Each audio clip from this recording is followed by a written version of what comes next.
इस वीडियो के अंदर एक 36 वोल्ट और 15 एम्पेयर की बैटरी बनानी है जो कि एक साइकिल के अंदर इलेक्ट्रिक साइकिल है उसके अंदर इंस्टॉल होनी है। तो स्टेप नंबर 1 जो है वो अपने तमाम के तमाम सेल्स की सिलेक्शन है। मेरे पास वैसे तो बहुत सारे मॉडल्स के सेल्स हैं, लेकिन मैं जो आपको यहाँ पर ये जो इस्तेमाल कर रहा हूँ ये BAK ब्रांड है।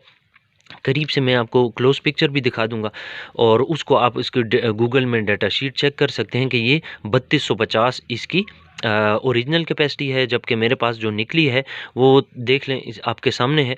कोई 3209 है, कोई 3196 है। तो आप इसकी बैटरी हेल्थ कैसे कैलकुलेट करेंगे पहले तो ये सीख लें। इसका एक फार्मूला है, मैं स्क्रीन पर भी दे दूंगा और मैं सिर्फ इस एक के लिए चलें बल्कि ये कम कैपेसिटी वाले के लिए मैंने ज़्यादा कैपेसिटी वाला रखा है, ताकि कम से कम कैपेसिटी वाले का भी पता चले कि इसकी बैटरी हेल्थ कितनी है। इस बहाने आपको बैटरी हेल्थ कैलकुलेट करने का फार्मूला भी पता चल जाएगा और जिनके लिए ये बन रही है उनको भी पता चल जाएगा कि सेल किस लेवल के इस्तेमाल हो रहे हैं। और ये मरहला जो है ना कि किस लेवल के हम सेल इस्तेमाल करेंगे, ये आप पर डिपेंड करता है कि यानी कि क्लाइंट्स पर जिनकी बैटरी बननी है। आप जिस तरह के मतलब है वो सेल सेलेक्ट करते हैं उसी हिसाब से प्राइस बनती है और उसी लिहाज से फिर ये तय होता है कि इस बैटरी ने कितनी उम्र काम करना है। अच्छा, इसकी बैटरी हेल्थ जो है ना, इसकी जो कैपेसिटी है डेटा शीट के मुताबिक है 3250 और निकली है 3165। तो ऊपर रखेंगे 3165 और तकसीम कर देंगे 3250 पे 3165 डिवाइडेड बाय 3250 3250 और इसको मल्टीप्लाई कर देंगे 100 से। तो परसेंटेज में इसकी हेल्थ आपके सामने स्क्रीन पर आ रही होगी। तो ये हो गया जी सेल्स का तारुफ। अब आ जाते हैं इनकी ग्रेडिंग। मैं हमेशा से बताता आया हूँ कि दो तरीके हैं, या तो आप शुरू में सेल्स को चार्ज कर लें या फिर बैटरी बनाकर एंड में चार्ज कर लें, दोनों एक ही बातें हैं। मैंने यहाँ क्या किया, सबसे पहले क्या अपने जो सेल्स जो मैंने सेलेक्ट करने थे वो करके और उसके बाद मैंने उनके ऊपर सब के सब को वोल्ट मीटर लगा के चेक किया कि उनके वोल्टेज डाउन तो नहीं है। ठीक है, ये बहुत अहम पॉइंट है कि सेल्फ डिस्चार्जिंग जो है अगर इन सेल्स की है तो वो सेल लगा देना मुस्तकबिल में आप ही के लिए, बैटरी बनाने वालों के लिए मसाइल बनाएगा। सो बैटरी बनाने वाले याद रखिए कि हमेशा सेल्फ डिस्चार्जिंग वाले जो सेल्स होते हैं ना वो कभी भी इस्तेमाल ना किया करें, जिनके वोल्ट्स डाउन हो जाएं, आपको खुद ब खुद डाउन हो जाएं। सपोज़ आपने 3.6 इसकी नॉमिनल वोल्ट्स है ना, 3.6 वोल्ट्स के ऊपर आपने छोड़ा था और वो 3 पर आ गया, 2.98 हो गया, 2.5 वोल्ट पे आ गया। और इसका मतलब है कि ये मुस्तकबिल में भी बैटरी बनकर भी ऐसा ही करेगा। ठीक है, तो आप उस तरह के सेल्स को आप इस्तेमाल नहीं करेंगे। अच्छा, 36 वोल्ट की बैटरी बनाने के लिए सीरीज़ में 10 सेल्स लगेंगे, सीरीज़ में 10 सेल्स लगेंगे क्योंकि ये लिथियम आयन है। अच्छा, और दूसरी चीज़ ये कि पैरेलल में मैंने चूँकि ये 3000 प्लस एमएएच वाले सेल्स हैं, सब के सब की कैपेसिटी 3000 एमएएच से ऊपर है। तो इन सब को पैरेलल में 15 एम्पेयर के लिए 5 सेल लगाएँगे। ठीक है, मैं अगर इनको कम से कम 3000 एमएएच भी तसव्वुर कर लूँ, यानी 3 एम्पेयर का एक सेल है, तो 15 एम्पेयर के लिए 5 सेल जब लगाऊँगा तो 15 एम्पेयर पूरा हो जाएगा। तो मैंने सबसे पहले क्या किया, सेल्स की सिलेक्शन की। दूसरे नंबर पे मैंने उनके वोल्ट्स चेक किए कि सेल्फ डिस्चार्जिंग है कि नहीं। तीसरे नंबर पे मैंने उन सेल्स को चार्ज किया। चार्ज कर लेने के बाद उनके जहाँ-जहाँ जिन-जिन सेल्स के ऊपर इंसुलेशन स्टिकर्स नहीं लगे हुए थे वो स्टिकर लगा दिए। ये इंसुलेशन स्टिकर्स हैं और इनके ऊपर स्टिकर्स लग चुके हैं जिन-जिन के नहीं थे, और जिनके हैं उनके तो ऑलरेडी मौजूद हैं। अच्छा, अब आ जाएँ इनमें से किन-किन सेल्स को किस तरतीब में रखना है। तो इसके लिए मैं ऑलरेडी आपको तारुफ़ करा चुका हूँ कि आप अगर एमएस एक्सेल जानते हैं तो वहाँ एडिशन का फ़ॉर्मूला बना लें या यूट्यूब पे सीख लें। बड़ा आसान सा है, बस आप वहाँ एडिशन करते रहेंगे, यानी सेल्स की ये जो कैपेसिटी है पुट करते रहेंगे, आपको नेट कैपेसिटी लिखी हुई आ जाएगी।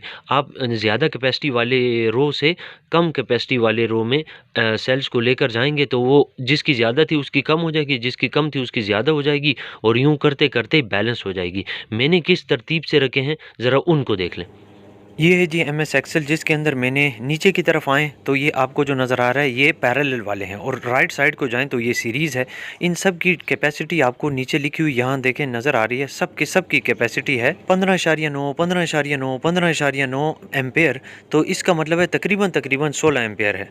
अभी जो मैंने आपको सेल्स दिखाए वो आपको चाहिए हों, या उसके अलावा लिथियम आयन और लिथियम आयरन फास्फेट के किसी भी किस्म के सेल्स चाहिए हों, तो स्क्रीन पर चलने वाले नंबर पर रब्ता कर सकते हैं।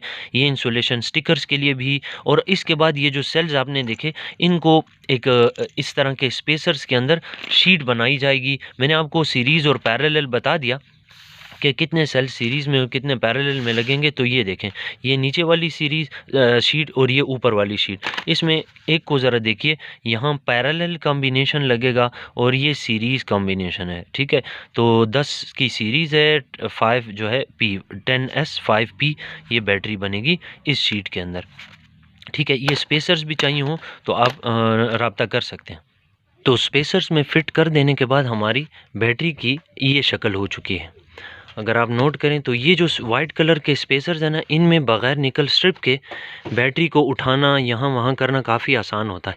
इसके मुकाबले में अगर आप ब्लैक कलर के स्पेसर्स की बात करें तो उनमें आप इस तरह नहीं कैरी कर सकते। उन स्पेसर्स में फिर या तो आपको इंस्टेंट ग्लू यानी एल्फी डाल देनी पड़ती है, और वो हमेशा हमेशा के लिए फिर वो फिक्स हो जाते हैं, उस शीट को खोला नहीं जा सकता। और ये जो हैं ये मज़बूत हैं, इनको बनाने में मेहनत काफ़ी लगती है, ज़ोर लगाना पड़ता है, हाथों की ख्वारी थोड़ी ज़्यादा है। लेकिन बहरहाल बैटरी काफ़ी कम्पैक्ट साइज़ की बन चुकी है। ये देखें, हमारे पैरेलल में लगे हुए 5 सेल और ये सीरीज़ में लगे हुए 10 सेल। एक को मैंने उल्टा लगाया, एक को सीधा, ये उल्टा सीधा, और इस तरह इसी तरतीब से आगे जा रहे हैं। ठीक हो गया। अब है स्पॉट वेल्डर को इस्तेमाल करने की बारी। तो जो लोग स्पॉट वेल्डर के बारे में पूछते होते हैं, वैसे तो मैंने बहुत सारी वीडियोस बनाई हुई हैं उसके ऊपर, लेकिन उसके बावजूद आप देख लें, ये वही ट्रांसफार्मर है, ये वही तार है, 35 mm है, मेरे केस में तो 35 mm है, आप 25 भी गुजार लें बहुत है। और ये NYD01 मॉड्यूल है जिसका टाइम और करंट लेवल यहाँ पर लिखे हुए हैं। पुश बटन इसका मैंने पोर्टेबल है, कभी उतार लेता हूँ एलिगेटर क्लिप्स के साथ, कभी लगा देता हूँ। पीछे साइड से ओपन रखा हुआ है और इस साइड से बस ये आपके सामने, ठीक है। इसका रिज़ल्ट जो है अभी चेक कर लेते हैं।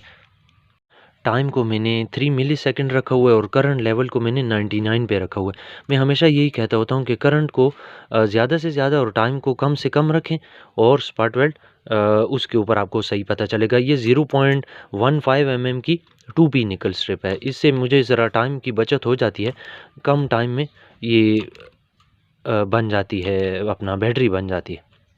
सो ये दो बार स्पॉट वेल्ड करना भी वैसे तो बहुत है, लेकिन मैं ज़रूरत पड़े तो 2 बार किया। ये पॉज़िटिव साइड जो है ये आम तौर पर स्पार्क ना करे, इसलिए इसके ऊपर 2 बार आप कर लेंगे, और नेगेटिव साइड जो है वो आप 3 बार भी स्पॉट वेल्ड कर सकते हैं।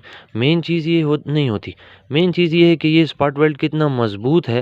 वो अगर 2 बार भी हो तो काफ़ी है, और अगर आप कमज़ोर है, जल जाता है, तो 3 बार भी करें तो वो काफ़ी नहीं रहेगा। अब यहाँ पर मेरा आप देख लें कि स्पॉट वेल्ड जो है उसकी मैं ये ज़रा कंप्लीट कर लूँ निकल स्ट्रिप। इस पे मैं अमूमन टाइम ज़ाया नहीं करता होता, मैं कोशिश करता हूँ बस ये बोलूँ कि स्पॉट वेल्ड हो गया, तो बस अगले मरहले में यही बताऊँ कि बस लें जी हो चुका। लेकिन अगर आप इसकी क्वालिटी चेक करना चाहें तो गौर से देखें, आपको ये जला हुआ नज़र नहीं आएगा। ये बिल्कुल सिल्वर निकल स्ट्रिप के ऊपर सिल्वर स्पॉट वेल्ड है, ये आपको जला हुआ नज़र नहीं आएगा। अगर अब मैं इसको खींचूं तो ये नहीं उतरेगा, और अगर उतरेगा भी तो ये फट कर उतरेगा, साबित सलामत ये नहीं उतरने वाला, ठीक है। इसी तरह एक और चीज़ भी जो कि बैटरी बनाते बनाते ही पता चलती है, वो ये कि ये जो वाइट कलर के स्पेसर्स हैं ना, इनके ऊपर निकल स्ट्रिप 2P वाली लग जाती है, जबकि वो जो ब्लैक वाले हैं उनके ऊपर नहीं लगती, ठीक है। एक फ़ायदा बता दिया, एक ड्रॉबैक बता दिया। प्राइस के लिहाज से इनमें कोई फ़र्क नहीं है, लेकिन जो प्रॉब्लम मैंने फ़ेस किया है सिर्फ वो बता रहा हूँ कि वो वाइट वाला जो है उसके ऊपर 2P निकल स्ट्रिप लगती है, और मैं अमूमन 2P इसलिए लगाता हूँ कि ये सीरीज़ में आपस में जोड़ने वाली मेहनत नहीं करनी पड़ती, ठीक है, इससे टाइम बचता है। और वो जो ब्लैक वाला है उसमें ये है कि सहूलत की बात कि आपकी जो स्पेसर्स है ना उनको ज़ोर नहीं लगाना पड़ता, ये कम ज़ोर के ऊपर भी मतलब आपकी बैटरी बड़ी आसानी से बन जाती है। ये स्पेसर्स की जो आप शीट बनाते हैं ना, वो शीट बनाना वाइड स्पेसर्स के केस में ज़रा सा मेहनत तलब है। आपको एक रबर का हैमर रखना पड़ता है। रबर का हैमर रखेंगे तो ही आपका हो सकेगा, अदरवाइज़ आप भी अपने हाथों को बिला वजह ही थकाएँगे। ये दूसरी आप नोट करेंगे, ये किसी वक़्तों की बात है कि मेरे स्पार्क वेल्ड की जो स्पार्किंग थी ना, बहुत ज़्यादा होती थी, और मैं अपनी कई वीडियो में ये बोल भी चुका हूँ माज़ी की कि 8-10 मरतबा स्पार्क वेल्ड में एक आध दफ़ा स्पार्क उठता ही है। पहले मैं मतलब इस्तेमाल करता था तो स्पार्क उठता था, मुझसे मैं हाथ से छोड़ दिया करता था। फिर दोबारा कई मरतबा करना पड़ता था स्पार्क वेल्ड उसी पॉइंट के ऊपर, एहतियात काफ़ी करनी पड़ती थी। फिर एक वक़्त लगा ये सीखने को कि आप इसकी जो टिप है ना, इसको इस निकल स्ट्रिप के ऊपर ज़ोर से रखेंगे और बिल्कुल इस तरह रखेंगे। ऐसे टेढ़ा एंगल के ऊपर नहीं रखेंगे, यूँ वर्टिकल रखेंगे और ज़ोर लगा कर रखेंगे। बिल्कुल फ़र्मली रखेंगे ताकि सेल की सरफेस, निकल स्ट्रिप और ये जो पिन है, स्पार्क वेल्डिंग पेन की टिप है, ये आपस में कांटेक्ट में रहें। अगर इनमें थोड़ा-सा भी गैप है, तो स्पार्क उठेगा ही उठेगा। अच्छा, तो बहरहाल इसके ऊपर मैं मज़ीद टाइम ज़ाया नहीं करता, बस अब सीधा-सीधा अगले मरहले में आपको लेकर जाता हूँ। स्पार्क वेल्डिंग का मरहला मुकम्मल होता है और आप क्लोज़ली तमाम के तमाम स्पार्क वेल्ड्स को देख सकते हैं कि ये कहीं से जले हुए तो नहीं हैं। करीब से इसलिए दिखा रहा हूँ कि बार-बार अक्सर मुझे कोई ना कोई स्पार्क वेल्डर बनाने के लिए राब्ता करे ना, तो वो यही पूछता है भाई, ये 2-3 फैक्टर्स पे डिपेंड करता है। स्पार्क वेल्डर बनाना ठीक है, अपनी जगह महारत है, जिस पर मैंने वीडियोस बनाई हैं, आपको गाइड किया हुआ है, और बहुत सारे लोगों ने बनाकर मुझे शुक्रिया के साथ वीडियो भेजी भी है कि भाई आपकी वजह से बना लिया। चलें, अच्छी बात है, लेकिन कुछ आपकी प्रैक्टिस तक भी डिपेंड करता है। उल्टा साइड भी देख लें, उल्टे साइड के ऊपर भी कुछ ऐसे ही सूरत हाल है, ठीक है। तो यानी कहने का मतलब ये है कि स्पार्क वेल्डिंग जो है, ये अहम मरहला नहीं है। अहम मरहला जो है, ये सिलेक्शन ऑफ सेल्स है, ठीक है। अच्छा, मैं अब आपको ना एक बड़ी राज की बात बताने लगा हूँ, जो कि मैंने ग़ालिबन किसी वीडियो में ज़िक्र तो नहीं किया, जहाँ तक मेरी याददाश्त है। ये मेरा 0 वोल्ट है, फिर 4 है, फिर यहाँ 8 है, ये 10 है, ये सब मैं हमेशा बताता हूँ। ये रेगुलर वीडियो देखने वालों को पता है। राज की बात ये है कि ये जो 0 वोल्ट वाला पॉइंट है और ये जो 36 वोल्ट वाला पॉइंट है ना, यानी कि 10th पॉजिटिव, इस जगह पर करंट का जो बहाव है, करंट का फ्लो है, सबसे ज़्यादा होता है। यही पॉइंट सबसे ज़्यादा हीट होते हैं, ठीक है। चाहे जितनी बड़ी या जितनी छोटी बैटरी हो, 0 और 12 वोल्ट हो, 0 24, 0 36, 48, 60, 72 वगैरह जो भी हो, तो इन पॉइंट्स पर अगर आप गौर से देखें तो मैंने डबल निकल स्ट्रिप स्पार्क वेल्ड की हुई है। एक निकल स्ट्रिप मैंने नीचे 8 mm की निकल स्ट्रिप लगाई है, और 8 mm की निकल स्ट्रिप के ऊपर 6 mm की लगाई है। तो ये अब डबल निकल स्ट्रिप है ना, इधर भी और इस साइड पर भी, मेरी 10th पॉजिटिव के ऊपर भी अगर आप गौर से देखें तो ये एक नहीं 2 निकल स्ट्रिप्स हैं, ठीक है। तो आपने भी ये जब लगानी है ना, तो 0 और 10th पॉजिटिव हो या 3rd पॉजिटिव हो या 7th या 6th पॉजिटिव हो या 16th पॉजिटिव हो, लिथियम आयन के बजाय लिथियम आयरन फास्फेट हो, मतलब ये कि अपने लास्ट पॉजिटिव के ऊपर और 0 वोल्ट वाले पॉइंट पे आपने डबल निकल स्ट्रिप लगा देनी है। ये एक्स्ट्रा वो मिल जाता है, क्योंकि बाज़ बैटरी मेकर्स की मैंने वीडियोस देखी हैं, जो यहाँ पर ना ये जो कॉपर वायर होती है उसकी सोल्डरिंग कर देते हैं सारी, ताकि कॉपर में से ज़्यादा करंट फ्लो करे। बेशक ये बहुत अच्छा तरीका है, लेकिन वो जो सोल्डरिंग आयरन आप इस पॉजिटिव के ऊपर या नेगेटिव के ऊपर पकड़ते हो ना, वो मुझे लगता है कि ज़्यादा मुनासिब नहीं है, क्योंकि स्पार्क वेल्डिंग जो है काफ़ी मतलब अब ईज़ी हो गई है। ये स्पार्क वेल्डर है, अक्सर लोग जो बनाते हैं या बनवाते हैं उनको अच्छी तरह पता होगा। आपको भी अगर चाहिए हो तो स्क्रीन पर नंबर चल रहा होगा, राब्ता कर सकते हैं, गाइड भी कर सकता हूँ, बनवाना हो तो भी बना के दे सकता हूँ। अच्छा, अब मरहला है ये चेक करने का कि मैंने सारे कनेक्शन ठीक किए या नहीं। तो वोल्टमीटर को मैंने डीसी पे रखा हुआ है, और ये इसके जो जो पॉइंट्स हैं ना, अभी मैं आपको एक्सप्लेन करता हूँ। ये 0 वोल्ट वाला पॉइंट है, ये 4 वोल्ट वाला, ये 8 वोल्ट वाला, यानी पहला पॉजिटिव, दूसरा पॉजिटिव, तीसरा, चौथा, पाँचवां, छठा, और यूँ यूँ हम जाते रहेंगे, ठीक है। तो चेक कर लेते हैं।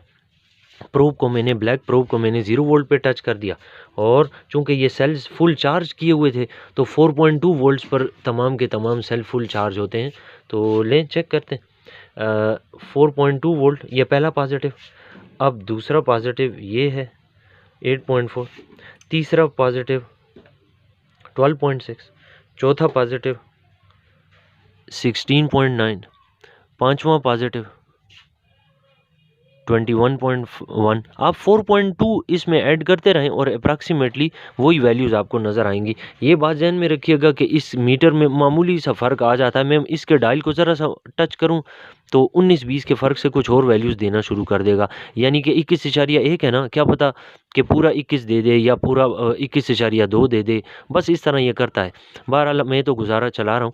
21 के बाद ये 25.4 आ गया, फिर इसके बाद 29.6, फिर उसके बाद 33.9, उसके बाद सेकंड लास्ट पॉइंट है 38.2, और लास्ट पॉजिटिव 10th पॉजिटिव है 42.4 वोल्ट। तो इसका मतलब है कि स्पॉट वेल्डिंग बिल्कुल ठीक हुई है और सेल भी फुल चार्ज है, बैटरी मेरी बिल्कुल फुल चार्ज है। अगला मरहला क्या है? अगले मरहले में इसकी ये जो पॉइंट्स है ना, इन पर बीएमएस की सेंसिंग वायर्स अटैच करेंगे और इसके साथ फिर बीएमएस को वेरीफाई करेंगे कि वो बीएमएस के कनेक्शन भी ठीक लगे हैं कि नहीं, और फिर उसके बाद पैकिंग का मरहला शुरू होगा। तो सोल्डरिंग करते हैं। अच्छा जी, अब सेंसिंग वायर्स कनेक्ट हो जाने के बाद चेक करने का मरहला है कि ये वायर्स ठीक लगी हैं कि नहीं। तो मैं ब्लैक प्रोब को मल्टीमीटर की इसके 0 वोल्ट के वाले पॉइंट पे रखता हूँ, और अब मैं 1 बाय 1 पहले सेल के पॉजिटिव को देखें तो 4.2, दूसरे सेल के पॉजिटिव को देखें तो 8.4। ये तरतीब जो है ना, याद रखिए 4 8 10 4 8 12 16 इस तरतीब से जा रहा हो तो समझे सब ठीक चल रहा है। और अगर ये तरतीब टूट जाए, अब गौर से देखें, ये 21 के बाद 25 इशारिया समथिंग आएगा, लेकिन अगर एकदम से 36 आ जाता है, एकदम से 16 आ जाता है, 4 के बाद 16 आ गया, 16 के बाद एकदम से 8 आ गया, तो इसका मतलब है वायर्स उल्टी लगी हैं। अब 25 में 4 और ऐड करें 29 इशारिया समथिंग, ठीक है। अब इसमें 4 और प्लस करें तो ये 33.9 आ गया, फिर इसमें ऐड कर लें 4.2 तो ये 9th पॉजिटिव हो गया, और 10th पॉजिटिव जो है वो ये हो गया 42.4, ठीक है। बनता है 42.0, लेकिन बहरहाल ये चूंकि मल्टीमीटर का मैंने आपको बताया ना इशू है, सो तरतीब सिर्फ चेक करनी है, पर्पस पूरा करना है, मकसद जो है ना वो पूरा हो रहा है। सो ये बिल्कुल ठीक वायर्स लगी हैं। अब मरहला है अगला, इसमें ये चेक करना है कि बीएमएस ठीक काम कर रहा है कि नहीं। तो वैसे तो मैंने वेरीफाई किया हुआ है, लेकिन फिर भी एहतियातन याद रखिएगा, ये जो मैंने अभी मरहला गुजारा है इसको चेक करने वाला, कभी भी कोई भी बीएमएस लगाएं, छोटा लगाएं, बड़ा लगाएं, महंगा वाला लगाएं, सस्ता वाला लगाएं, लेकिन जब तक के प्रोब्स पे सेल्स की तरतीब के लिहाज से वोल्टेज शो नहीं होती ना, यानी आप कंफर्म नहीं है कि वोल्टेज और ये जो कनेक्शन हैं बिल्कुल ठीक लगे हैं और मजबूत लगे हैं, खींच के हल्का सा मैंने देखा भी हुआ, तो तब तक आपने इस बीएमएस के साथ इसको कनेक्ट नहीं करना, नहीं तो 1 सेकंड में ये उड़ जाएगा, ठीक। तो अभी इसको वेरीफाई करते हैं बीएमएस लगा देने के बाद। ये मरहला तीसरी बार होती है जब हम ये चेक करते हैं कि बीएमएस ठीक काम कर रहा है कि नहीं। अब आपने वोल्टेज अभी अभी चेक की है क्या आ रही थी, तो मैं अभी इस बीएमएस का जो आउटपुट है ना, ये वो पॉइंट है, ये ग्रीन कलर की वायर है, ये मेरी नेगेटिव है इस सर्किट में। चूँकि क्लाइंट की भी रिक्वायरमेंट थी और मैं अमूमन करता भी होता हूँ कि सारा कुछ रिकॉर्ड कर लेता हूँ ताकि पता चले कि मैंने किस मरहले पर क्या क्या कुछ किया है, कहाँ से मुझे क्या पता चला। अच्छा एनीवे, ये जो ग्रीन कलर की वायर है ये मेरी नेगेटिव को लगी हुई है और ये बीएमएस का आउटपुट है, ठीक है। बी नेगेटिव जो पॉइंट है वो बैटरी के नेगेटिव से ऑलरेडी देखें लगा हुआ है, जबकि पी नेगेटिव पावर नेगेटिव या सी नेगेटिव जहाँ पर लिखा होता है, तो ये उसके साथ मैंने कनेक्ट करना है, ठीक है। ये लगा दिया, और पॉजिटिव हमेशा बैटरी से लिया जाता है, और इसका एक्सट्रीम पॉजिटिव जहाँ ये आपको येलो वायर नज़र आ रही है ना, इधर है, मैंने टच किया और वोल्टेज आपको नज़र आ रही होगी 42.4। ये देख लें, ये नेगेटिव को टच है, वो उधर दूसरा मेरा हाथ पॉजिटिव को टच फिर से करके बता रहा हूँ 42.4। तो इससे पता चला कि बीएमएस भी ठीक काम कर रहा है। बीएमएस से याद आया कि ये 10S का BMS है और ये एक यूनिवर्सल BMS है। इसको आप एज़ अ 3S भी यूज़ कर सकते हैं यानी 12 volt, as a 6S BMS भी यूज़ कर सकते हैं यानी कि 24 वोल्ट, और एज़ अ 7S BMS भी यूज़ कर सकते हैं, क्योंकि बाज़ लोग 24 वोल्ट के लिए 6S बनाते हैं, बाज़ लोग 7S बनाते हैं। ज़्यादा टार्क लोड चाहिए हो, अफोर्डेबिलिटी क्लाइंट की ज़्यादा हो, तो आप 7S में भी बना सकते हैं, बशर्ते कि आपके पास फिर उसका वोल्टेज पूरी करने वाला चार्जर भी मौजूद हो। और फिर इसके बाद एज़ अ 10S भी इस्तेमाल हो सकता है। सो ये एक यूनिवर्सल टाइप ऑफ BMS है जो कि मैं अमूमन यूज़ में मेरे पास पड़े होते हैं, और नया जो है वो दराज पे मिलता है पर एक्सपेंसिव मिलता है। सो लो बजट में रहकर अच्छी क्वालिटी की चीज़ है, भी इम्पोर्टेड BMS है, लॉट का है, तो ये इकॉनमी वाइज भी अच्छा है, कस्टमर को ज़रा सस्ता पड़ जाता है। और दूसरा ये कि ये लॉट का है तो ये कट ऑफ भी करता है, ये अपने ख़ास वोल्टेज पर लोअर कट ऑफ वोल्टेज पे पहुंच के कट ऑफ करने की भी सलाहियत रखता है। ठीक है, इकोनॉमिकल भी हुआ, अच्छा भी हुआ, और ये भी चेक हो गया कि ये बिल्कुल ठीक काम कर रहा है। तो अब हम यूँ करेंगे कि इसको इंसुलेशन पेपर वगैरह लगा के और हीट श्रिंक पेपर लगाएंगे। और अगर ये BMS चाहिए हो तो स्क्रीन पर चलने वाला नंबर आपके पास आपके सामने आ रहा है, इस पर रब्ता कर सकते हैं। तो इंसुलेशन पेपर लगा देने के बाद हम लोगों ने अब ये फ़ैसला करना है कि हीट श्रिंक पेपर कौन सा लगेगा। वैसे तो इसके ऊपर एक डिटेल वीडियो बनने वाली है, लेकिन वक्त की कमी की वजह से वो एडिटिंग नहीं हो पा रही। बहरहाल वो तफसीली वीडियो तो खैर सिर्फ़ और सिर्फ हीट श्रिंक पेपर के ऊपर ही होगी, लेकिन वक्ती तौर पे आपको मैंने इस वीडियो के शुरू में बताया था कि हमारे सीरीज़ में 10 सेल लगने हैं, यानी एक साइड जो है वो 10 सेल लगे होंगे, दूसरी साइड जो है वो 5 सेल लगे होंगे। तो अब मेरे पास इस वक्त दो चॉइसेस मौजूद हैं हीट श्रिंक पेपर्स को लेकर, दोनों की दोनों एडजस्ट की जा सकती हैं। ज़रा गौर से देखिएगा, ये जो है, पहले मैं आपको इनके साइज़ेस बता देता हूँ। ये अगर आप यूँ देखें तो ये बनता है 210 mm, आप ज़रा नोट करिए, 21 सेंटीमीटर और 210 मिलीमीटर कहलाता है। ठीक है, 210 mm। और ज़रा इसको देखें तो ये दूसरा वाला बनता है 310 mm, ये 31 सेंटीमीटर है और 310 मिलीमीटर कहलाता है। ठीक है, ये मिलीमीटर के साइज़ के एतबार से। अच्छा, अब मेरे पास एक चॉइस तो ये है कि मैं इसके अंदर इस तरतीब से इस तरह तो 10 है ना, तो वो मैं इस 10S वाले के अंदर यूँ डाल दूँ और ये बड़ा इजीली चला भी जाएगा। तारों का क्या है, जिस तरह मोड़ दो मोड़ जाती हैं। ठीक है, तो एक चॉइस मेरे पास ये है, तो मेरे लिए ये भी कारआमद है। ठीक है, और इसी तरह इसको देखें तो ये जो अपना 210 mm वाला है, इसके अंदर भी डाल के देख लेते हैं। इसके अंदर भी इस साइड से चला जाएगा, यानी ये अब चौड़ाई वाली साइड से हमारे इसके अंदर एडजस्ट हो सकता है। तो मैंने 210 मिलीमीटर वाला जो है उसकी सिलेक्शन की है इसकी बैटरी के अंदर एडजस्ट करने के लिए। तो अब इसको हीट श्रिंक पेपर लगा के फाइनल शक्ल में आपको दिखाता हूँ, और फाइनली बनने से पहले या डिस्पैच करने से पहले एक दफ़ा टेस्ट कर लेंगे। तो हीट श्रिंक पेपर लग जाने के बाद हमारी बैटरी तैयार है। सबसे पहले मैंने इसकी कॉन्फ़िगरेशन लिखी है कि सीरीज़ में क्या लगा हुआ है, जिसकी वोल्टेज नीचे लिखी हुई है। फिर पैरेलल में कितने सेल लगे हैं और उनसे कितने एम्पेयर्स बनते हैं वो लिखा हुआ है। हालांकि तकरीबन 16 एम्पेयर की थी, लेकिन चले बहरहाल ज़्यादा अच्छा राउंड फिगर जो है 15 ठीक है। ये डेट ऑफ मैन्युफैक्चरिंग लिखी है, DOM for date of manufacturing. ये आज की डेट लिखी है। आज ये जो सेल मैंने लगा कर दिए हैं, ये वीडियो में मेरे जितने देखने वाले हैं वो सब गवाह हैं कि मैंने जो सेल इस्तेमाल किए हैं, क्लाइंट को ये कहा था कि अगले 365 दिन इसमें प्लस कर लें, तब तक मैं ज़िम्मेदार हूँ। अगर खुदा न ख्वास्ता इसमें कोई ख़राबी पैदा होती है तो आप मुझे भेजते हैं तो भी मेरे पैसों पर भेजें। फिर जिस वक्त मैं ठीक करूँगा उसमें जितना कुछ ख़राब होगा वो मैं ठीक करूँगा, वो भी मेरा ख़र्चा। फिर जब मैं आपके घर भेजूँगा तब भी मेरा ख़र्चा, अगले 365 दिन तक मैं इसका ज़िम्मेदार हूँगा। ठीक है, तो ये तो जो कोई भी देख रहा है जिसने बैटरियाँ बनवाई हुई हैं, इस वीडियो के नीचे ज़रा लिख ले कमेंट्स में, अगर मैंने कुछ उसके साथ ऐसा जो ना किया हो तो। 30 रुपए का एक छोटा सा पुश बटन भी अगर मैं किसी को भेजता हूँ ना, तो वो पहले मैं यहाँ से चेक कराता हूँ, उसके बाद भेजता हूँ। और अगर मेरी मर्ज़ी के सेल लगवाता है कोई तो उसको मैं वारंटी ज़रूर देता हूँ। ठीक है, अच्छा, फिर उसके बाद डेट ऑफ मैन्युफैक्चरिंग के बाद चार्जिंग वोल्टेज इसको 42 वोल्ट्स का चार्जर लगेगा। और चूंकि ये 15 एम्पेयर है तो तकरीबन 2 या 3, ज़्यादा से ज़्यादा 3, बस इससे ज़्यादा नहीं, इतने एम्पेयर के साथ ये चार्ज होगा। 5 से 6 घंटों के अंदर चार्ज हो जाएगा अगर 3 एम्पेयर यूज़ करते हैं, और 7 से 8 घंटे लेगा अगर आप ये 2 एम्पेयर का चार्जर यूज़ करते हैं। 2 एम्पेयर का चार्जर अमूमन आसानी से मिल जाता है। अब आ जाएँ कि इसमें सेल कौन से इस्तेमाल हुए हैं, तो वो तो मैंने आपको शुरू में दिखाए भी थे, उसका डेटा शीट वगैरह का तारुफ भी मैंने कराया था कि आप गूगल पे चेक कर सकते हो। 18650 50 साइज़। और बाज़ दफ़ा ऐसा होता है कि हम जिस वक्त पैकिंग कर रहे होते हैं ना, तो पैकिंग के दौरान इसमें कोई ना कोई तार जो है वो टूट जाती है, या खिंच के, या किसी भी और वजह से। तो पैकिंग के बाद बिल्कुल डिस्पैच होने की शक्ल जब ये आ गई ना, तो उस वक्त भी एक दफ़ा इसकी वायर्स के साथ वोल्टमीटर लगा के चेक करना चाहिए। तो ये देख लें, इस वक्त भी आपको वोल्टेज नज़र आ रही होगी। और आखिरी बात ये कि ये ज़रा इनकी तारों को देखें, एक तार मैंने बड़ी रखी हुई है और एक छोटी रखी हुई है। अब एक जाते जाते एक टिप देने वाला हूँ।